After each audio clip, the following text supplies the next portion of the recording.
So, in prone prop, a couple things that I want to look at. First, if you see what happens when he first assumes prone prop is what every patient's going to do, is, well, do what you were doing. Perfect. Is you get that little divot right in here. Okay, they just kind of hang in there. I see it all the time, especially with teenagers, teenage girls that say they read all the time in this position, and you can just put your hand right in between their scapula. We're not going to train in that position. Okay, so what I want to do, first I'm going to start from down here, make sure he's not in a lot of trunk extension. He's pretty good right here. For a lot of the people that tend to extend, I might need a second pillow underneath here. Okay, now my cue to you is just going to be, I'm going to put my hand just on your sternum, just have you just lift up a little bit, just to here.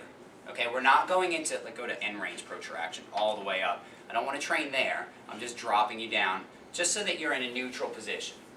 Okay? The head stays in neutral. Head and neck in neutral. A lot of people are going to want to do this and look up at what they're doing, or just let the head completely flex. We want it in neutral right here. All right, I'm going to have the elbows right underneath shoulders with the forearms just in that position right there. Okay? This is a great position for weight bearing through the upper extremities. A lot of times with your shoulder girdle patients or your shoulder post-ops, people do all this great resistance and range of motion stuff, and they forget about getting the shoulders weight bearing. It's such an important position to work in. For labral repairs, for cuff repairs, it's a great position. Also a great position for cervical and thoracic patients. Okay, so what I'm going to do is just some stabilization in this position first. Just like I did with the shoulder demonstration, I'm going to come on very slow with this. The contact that I'm going to start with first is I'm going to get on the medial aspect of his left scapula and on the just lateral aspect of his inferior angle of his right scapula. Okay, and I'm just going to start to build some resistance. Remember, it's all about diagonals, into that diagonal position of just the way that I'm pointing right now.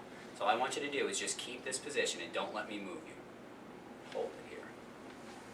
And I'm just slowly building a contraction right here. Okay, now if I start building too much and I see he starts to dip down or his head's coming up, I've got to correct and make sure he keeps that position. All right. If I change the angle of my forearms and I come up here, I'm going to be doing a lot more approximation, a lot less resistance. If I drop down to here, I'm doing a lot more resistance, less approximation. So depending on what you want to do for your patient, you may need to vary the angle that you're at. But right here, I'm still just building with my isometric contraction. Okay, I'm going to show you a few different places that I can do this. So I'm going to come off of my resistance right here.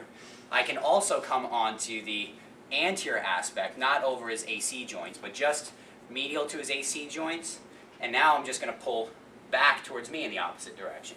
So now I want you to just hold it here and don't let me move you. And I'm slowly building a contraction here. Okay? I can also go with one hand on here, the other here, where I was before, and do some rotational resistance. So hold it here, don't let me move you. And now I'm trying to twist him as my left hand's pulling, my right hand's pushing. Okay, so you can resist in a lot of different positions. Now I'm going to go through some stabilization. You okay in that position still? Just showing you how I would move around, just like we did with the upper extremity. Alright, so again, I'm making sure that he hasn't lost his position. I'm going to slowly build, and I want you to hold it here. Don't let me move you. Okay, so now if you figure both of my hands are providing 100% of the resistance, they're going 50-50. Now if I want to change my hands, let's say I'm going to take my left hand off, I've got to go from 50-50 to start building a little bit more with my right, less with my left, so that I can melt my left hand off and not lose any of that resistance. Okay, now I can come around to here and slowly build with my left hand. Hold it, don't let me move you. So now I build with my left, my right's back to doing 50-50. Okay, let's keep that position. I'm going to slowly take my right hand off. Keep that position. I'm going to come around to the front and build some resistance. Now we're back to 50-50. Okay, and I can resist in a lot of different places as long as I don't let him lose the position or lose the contraction. He's stabilizing here. If I see he starts to drop, I'm just going to give you a little cue. Just come on up right here. Here we go, and just hold it. So I can do resistance here. I can also, I'm not letting him lose it. I'm building my resistance again. Now it's all under my left hand. I can come around to his arm and give resistance. Hold it here. as I try to resist into some internal rotation. Okay, or I can come around here for external rotation. External rotation is pretty challenging to do without letting those scapula drop down. So come on back up a little higher. There you go. Okay, I can even come around front as long as I keep my contraction and go bilateral external rotation. Okay, so you can resist in a lot of different directions. Here I'm going, now I'm going to go external rotation on his left as I slowly take my left hand off, internal on his right. And just build contractions. This is all just stabilizing, and you may not see it, but he's working hard right now. Would you agree? Okay, so let it relax. All right. That's tough work. Now, not everybody is going to get that much resistance or that long of a resistance. They might go 10 seconds and they start dropping down and they can't keep that position. So for them, a home program might just be teaching them that position, and can they get there and hold it?